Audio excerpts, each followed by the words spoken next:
All right, so this is Stacy and Josh Nearing with Survivors.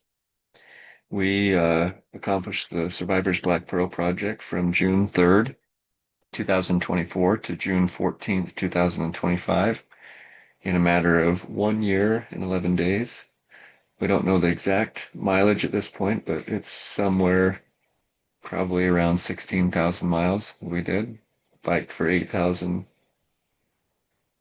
And ran for 8,000. So we're gonna do some questions. Part one is origins and purpose. So question number one is what inspired this journey and where did the idea begin? What are your thoughts on that, Stacy?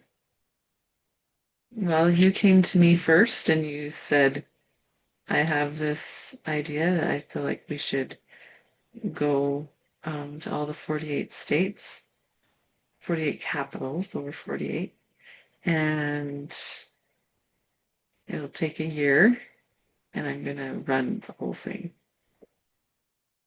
And I was not on board at all. I said, no way. I like to travel, but that is to be in an RV for a year did not sound very fun. So that's my first thought on that. What's your understanding of what inspired this journey?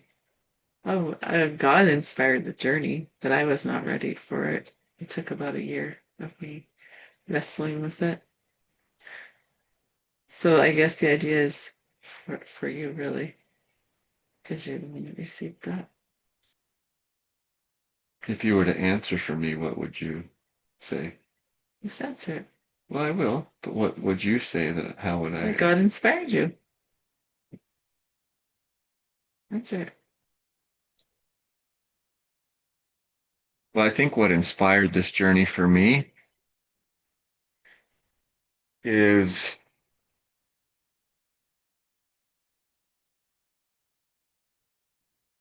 in 2022, when I was moving in memory uh, of someone each day, I was doing a lot of thinking. I was thinking about these people, and my mind was at a very elevated state.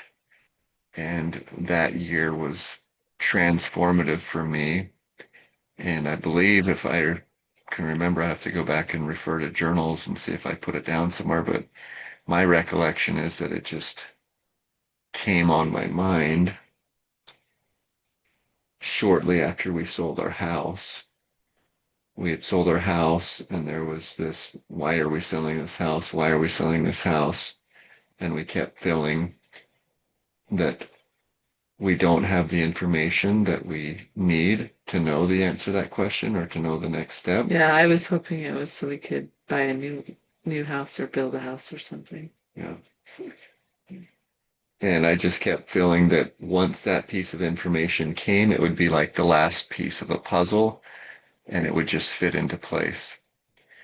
And we sold our house in July, and a couple months after that is when the idea came and just settled into my mind and my heart that we need to run across the country or to every state or to something like that.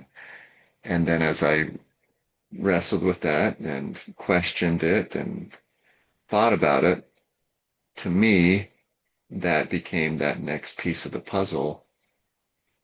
And it made it possible from a financial standpoint and all the others. It made it possible for us to do this. And I would agree with Stacy that the idea didn't come or originate in my mind from my mind. It came from somewhere else. It came and settled into my mind from as a process of moving in memory for people in 2022. And I think also I would say what inspired this journey in part is also the the gift that we were receiving and serving in honor of Lily. And we had been talking about seeing good, doing good, sharing good And so it was natural for us to, in Survivors, want to share this with more people and meet more people. Yeah. And I would probably say, not knowing at the time, but the year that we did all of the year plus that we did all the interviewing of people and they came on and shared their story, that was really powerful for us. That motivated us a lot because we saw that there were other people who Well, it helped them. resonated with this message. Yeah, sharing their story helped them. They're serving others, but they're also helping themselves by sharing. So don't you think that some of that must have inspired that for us too? For me. Not for you. Okay. Okay, number 2, what is Survivors and how did it tie into this journey? Well, Survivors is an organization, as the word implies. It's spelled a little bit different. It's spelled SRVIVRS, and the I in the middle represents you or an individual in their time of grief or time of trial or time of hurt. And if you surround yourself with that serve or SRV, literally embrace yourself, find yourself hugged by service, go out and do service, layer your life in service, in memory or in honor, or as a result of that discomfort and pain, that is a way that you can then transform that grief into a gift as you do that little by little. And Survivors, as the parent organization that we had been working on for about a little less than 2 years then when the idea came, we had seen that and kind of what we just spoke about with the interviews and meeting people. And we want to propel the idea and the story of Survivors to a higher level than what we had been experiencing.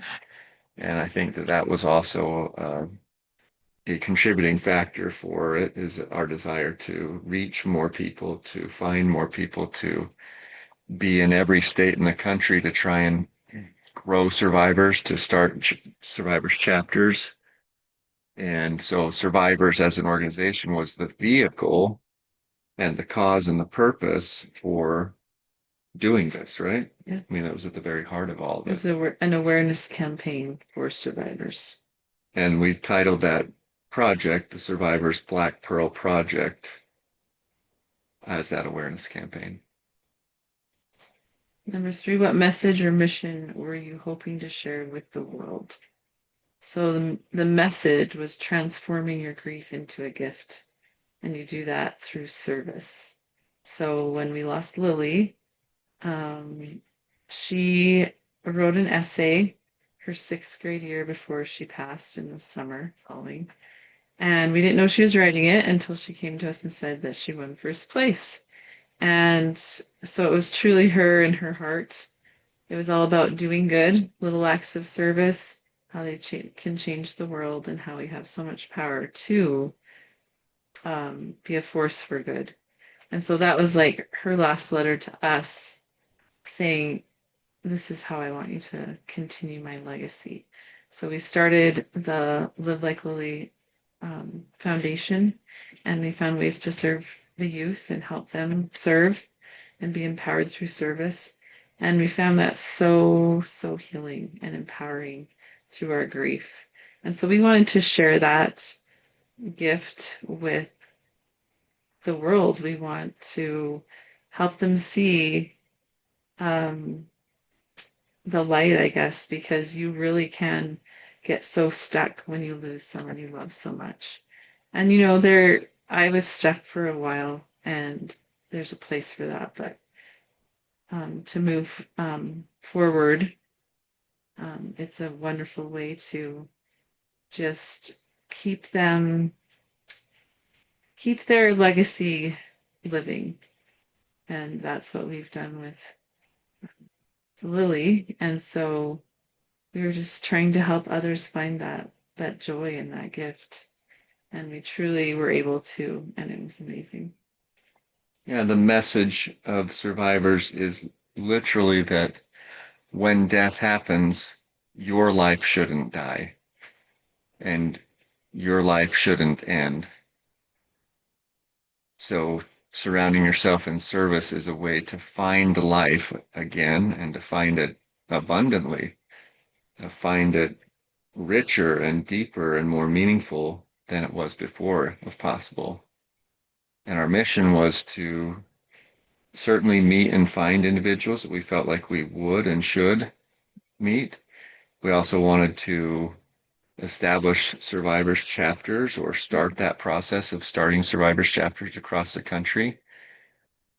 At least one in every state was kind of our initial goal or mission of this project. And to attach to those survivors chapters a survivors endurance event where people could come and move in memory of their loved ones and be joined together with others who are grieving and loss, but find power and joy in coming together and moving. Yeah. And that continues to be our message and our mission to share to the world. Yeah, sure. Okay, number 4, how did your past childhood trauma or triumphs shape this decision? So it goes back for me to Lily. Well, even before, where did you learn how to serve? Oh, yeah.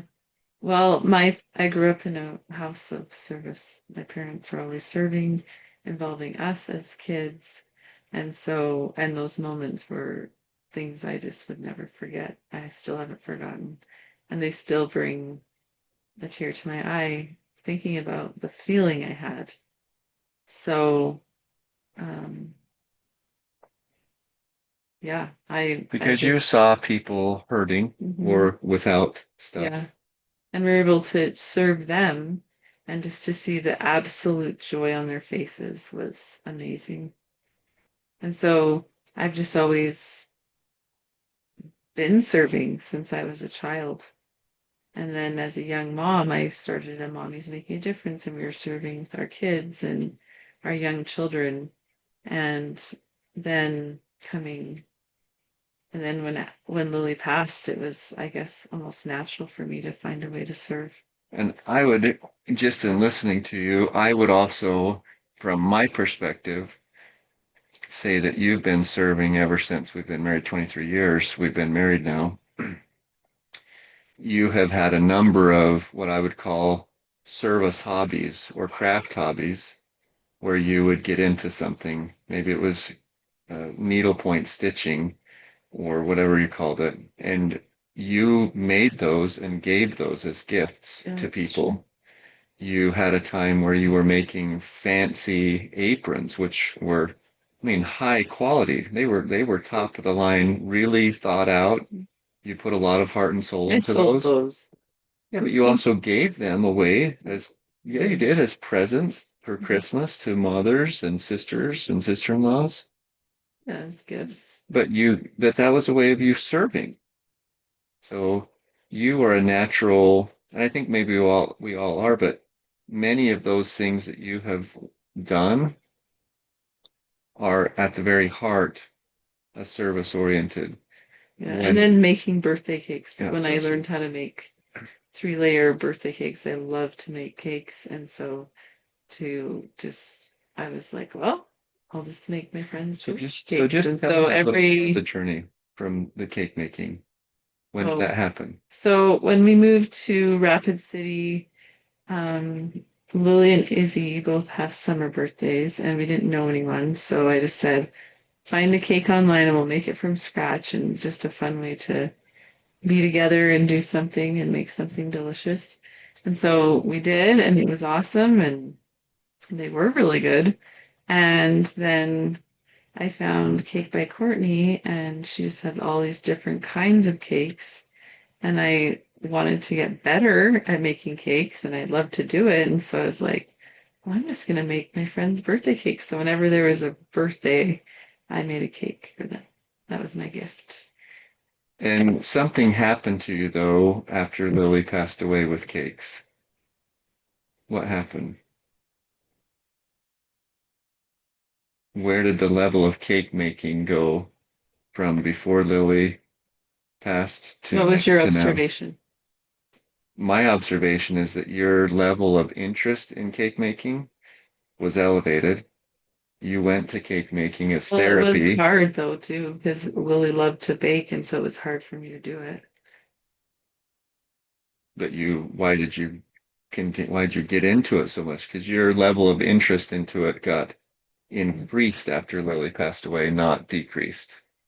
And if it hurt, most people would think that it might decrease, but yours increased. Why did it increase? You tell me. I don't know. I don't know. My observation would be is that that was one of your ways of serving, just like with the other things that you'd done, making cakes and giving them to people for birthdays or friends or whatever. That brought you joy to be able to do that Yeah, for for somebody, sure. right? It was a gift. It was something you could do, and it was like a service. And you might not have been doing it in honor of Lily, but as you mentioned, many I would times think you've about her though when I was making a cake. Yeah. many times, right? Yeah.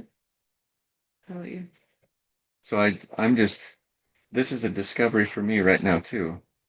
I had never put that together, but your life, you mentioned and you talk about the Christmas story with your family and giving your Barbie, which you haven't shared right now, but that is only one, and you've been serving all along. Like you love to, for with our children, you've made them things. You made clothing for them when they were little. Like you've always loved to create and make stuff for the Hmm. purpose of serving or giving to others. Yeah. And that's brought you a lot of joy. You love to cook for our family, and that creative process is a way for you to serve and give. Like that brings you joy. There might be some self-interest. No, this is the time to get this is we are dumping everything, Okay. our hearts. You're just telling me what's going on. I'm just observing. I'm just observing and speaking what I've observed. Okay. I'm not telling you what you should or anything. This is a discovery for me in listening to you. But that makes sense that's like, yes, you said, I've just always served. But these are ways that I see that you have actually, like you've served. The mommy's making a difference was huge. Like that was amazing. And we hadn't had any tragedy or anything, um, teaching at Head Start for you you felt like that was a service because you were helping children, right? Do that. Um, what was How did your the path childhood? track with Well, for me, Jess? yeah, for me, death was a part of my life as a child. I had several people in our community, youth that were my siblings' age, older siblings' ages, commit suicide. I had my grandpa, when I was in seventh grade, pass away. My brother passed away when I was in ninth grade. My sister had leukemia, ALL, when I was in sixth grade, and we thought she was going to die. So death was kind of knocking on my door and in my face, definitely for most of my preteen and teenage years. It was there, and it hit me different with each of those situations. My sister, I was scared all the time. In fact, I slept in my parents' bedroom as a 12-year-old on the floor at the foot of their bed to be comforted because I was scared. For realize I slept on the floor, like worried sick and anxious about whether she was going to live or not because they'd go to the hospital all the time. And we went to a cancer camp where many people's siblings died, and we met people that had cancer. And then the next year we went to the camp, they were dead. They didn't make it. So when Grandpa Phillips passed away, that was my first time ever seeing a dead person. And that was the first time I really ever hurt and felt that hurt of death. And it was hard. I remember just bawling. and my eyes were sore and swollen and stingy because I just cried and cried, and my nose was stuffed and I couldn't breathe through my nose because I cried so much. And I remember just having this hurt and emptiness in my stomach that was so deep and interesting. I hadn't thought about this for a long time, but one of the things with my grandpa Phillips, he lived just down the street from us. I remember seeing how bad my grandma hurt, how bad my mom hurt. Like I remember seeing them, and my grandma was scared to sleep on her own after grandpa passed away. So I went and slept down at her house and played games with her, talked about grandpa, and like I didn't think of it at the time, but that was like a little service thing that she allowed me to do for her. And that also helped me to heal, being with her. That helped me through that process. It comforted me in a way because it made me feel like I was doing something to help my grandma who I could see was hurting. And then 2 years later, when Jess died, I remember seeing that hurt in a whole new level in my mom. She was truly broken. Like you talk about fetal position and that, like just completely broken. She was totally 100% broken, hurt to the very core. I remember when she came down and said to us, or my dad came down and said to us that something bad, they've got some bad news, something bad has happened. Um, those are words, and the feelings that they spoke were never to be forgotten. The tone and the sorrow that those words were accompanied with. So for me, that death has been a part of my life, and it's made me question a lot of things, and it's forced me to, at a young age, sort through some of those very hard questions. And I feel like that those deaths for me were catalysts for me to become a better person. I saw improved relationships with my mom and her mom after grandpa died. I saw things happen in our family that actually improved and became better because they loved and served each other to comfort. When Jess died, our family changed. My parents became more sensitive, more interested in relationships, less interested in like rules and punishments and letters of the law kind of stuff, but more interested in just loving us as children. And my mom and dad's relationship changed too, and I'm So how did that shape your decision to? so all of these things helped me kind of just, and I didn't know it at the time, but they prepared me to see that death is a catalyst for lots of great potential. Jess's death, my oldest brother, his death truly saved my life because it forced me to ask questions about myself, about my religion, about faith that I then gained answers to that then became foundational for my life. And I knew that after death, much good could happen and many awesome things. So that's been a part of my journey with the death of Lily and with survivors in general, is to try and help people know that there is much good ahead, potentially, if we approach that. Okay, number 5, why now and why this time in your life? Basically, because God said do it now, do it this year. We paid off our debt. We didn't have a house that we owned. So we basically just stopped everything we could. And our children were at an age where it made pretty darn good sense. No kids Isabel, in diapers. yeah, no kids in diapers. That's a good point. That would have been terrible. All of them in school except for Izzy, which she was able to help out with a lot of stuff. Mhm. Then she could have a free year, if you will. Gap year. And was Talmadge a freshman or sophomore? So, So it was his second year of high school? mhm. Really? Yeah. He was at Stevens before? Hmm. Okay. Wow. So he's a junior this year? Hmm. He'll be a junior this year? So why now? Why this time in your life? Yeah, that basically answered the question. Well, and I think also like uh, why this time in my in our life. One, I physically, I think that like we were both very able. Hmm. I had kind of gotten involved in long distance running and had lots of Well, God's basically it was God's timing. It good was help. like go this year and yeah, okay, But there was a lot of other reasons that kind of lined up with that. yeah. Um, So you just want to do 5 tonight instead? 2:30. okay. That's good.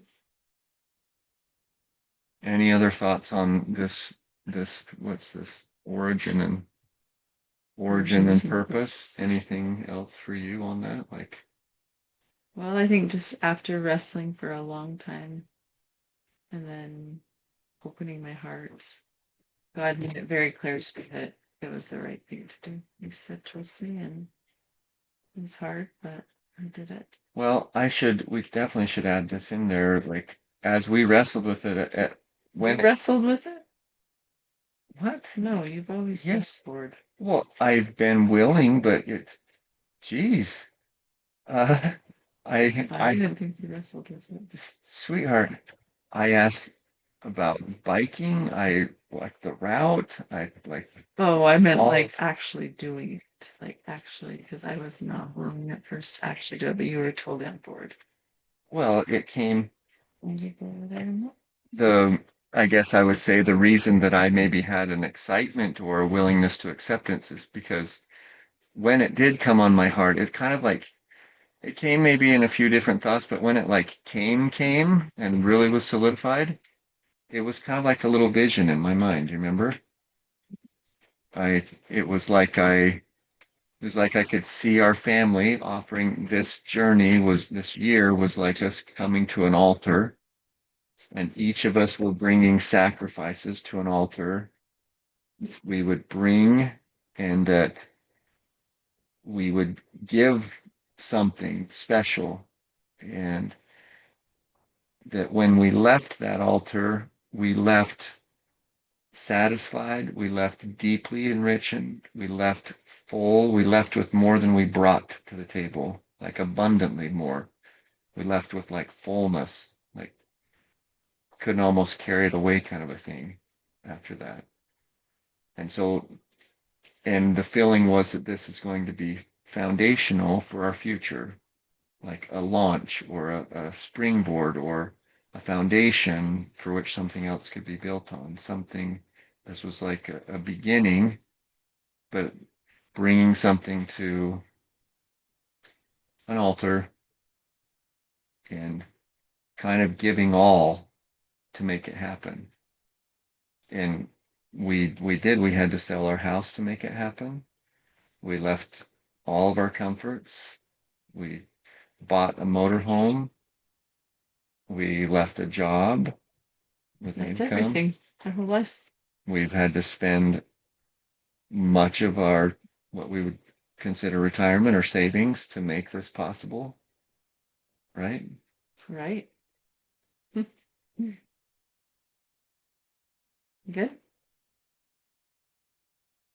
Where is your heart in this? I I'm don't know. just curious, where is your share with us? Don't share with us where your heart is. I want to know where your heart. You're kind of a here's superficial, here's kind of moderate, here's like real heart stuff. You're kind of like in it seem to me it seems like you're in between that moderate to like getting your heart. Does this feel mechanical to you a little bit? It's hot. Well, you are hot. You're dang hot. You Till next time. oh, okay, but just can we just all right. So share with what you just said as we push pause. Good. It's okay. Share it. This is part of our record. This is who we are. Honey. This is the reality. I'm trying to extract everything possibly out of my heart and out of your heart to get into a written, videoed,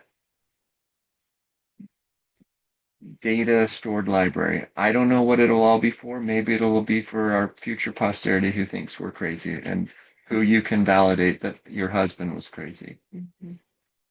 But I feel like we need to extract our hearts and just pull every bit of childhood memory, childhood. It's all part of the story. What other experiences as a child did you have that were rough and tough for you? Was Lily the first tough thing that you've embraced in life? Oh, life-changingly tough, yeah. But what was that the first tough thing that you've experienced in life? What other things in life We're were gonna hard? extract all the hard things that we went through in life. I'm are were they preparatory in any way?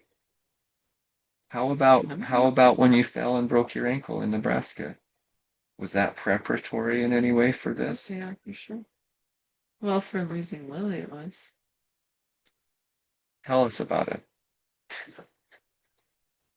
I fell down the stairs and broke my ankle. Okay, not in a Just let me do me. Gosh. I fell down the stairs and carrying my little Benson, he was like tiny baby, tripped and he went flying. Oh yeah, it was Nelson. I don't even know what child. And then my husband, the doctor, didn't think my ankle was broken, so I hobbled around in pain for a thanks for couple getting that days. at the record. And then the girls at well, there's these people. The girls at book club said, "Oh, that looks really bad. You probably have a broken ankle." And so went in and got checked, and he said, "Yep, you need surgery the next tomorrow, and you have to be non-weight bearing for a long time, 6 weeks." And I had a brand new baby, and so I was like, "Whoa!"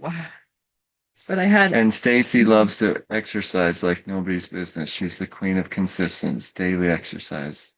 so It's part of her um mental psyche. If she doesn't get exercise, it's going to be a bad day.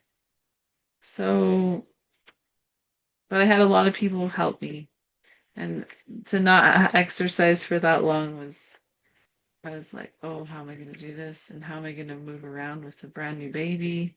But I had people come, family come and help me. Had many friends come and just do so many good things. And so at night I was crying, but it was in gratitude. And I just truly learned the power of gratitude. Because even though I was in this, I had a broken ankle with a brand new baby, gratitude just changed everything. You have a phrase that you Gratitude say, is magic. and I remember watching you because I was really worried about your mental status through this because I Mhm. knew you wouldn't be able to exercise and how important that was. And I remember being really inspired by how much that gratitude healed you and allowed you to be okay with not with your limitations because you just found so much to be thankful for. What about as a child? What other things that you did you endure as a child that I was really shy as a child, so that was hard. Just very shy, like even into my teenage years. So that was hard. Just not like wanting to be able to like just talk to people, but just being so scared to do it. You would never think that right now. But that was hard. anything with dancing or anything that helped prepare you? Love to do it. Was dancing always a breeze? Was there a struggle with that? It's hard. What was hard about it? It's hard work physically. There's some stories that you've told me about certain teachers. Oh, they weren't very nice to me. So that kind of made me eventually quit. What was like? Tell us more. Like what do you mean? Tell me more about. I think I don't know, they just get after me and that made me kind of like lose my mind of like being able to concentrate on the combinations and then I would quit. Yeah, it was just this so I mix it all up. You told me that they told you to suck in, pull your in, but you have scoliosis, so like your rib cage pokes out. Oh, yeah. That wasn't I don't care. That didn't matter. I just thought it was funny. I've misinterpreted that for I 23 years. I thought it was funny they did that because I couldn't.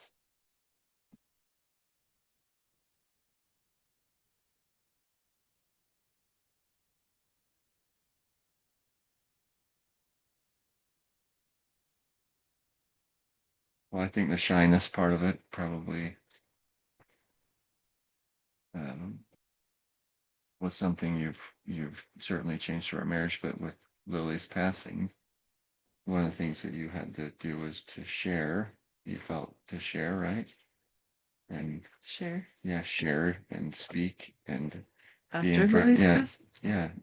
Share your grief. Or, Oh, just with you the ended middle up, schools. yeah, eat that, and then you ended up on Facebook sharing. And when you shared, you felt something.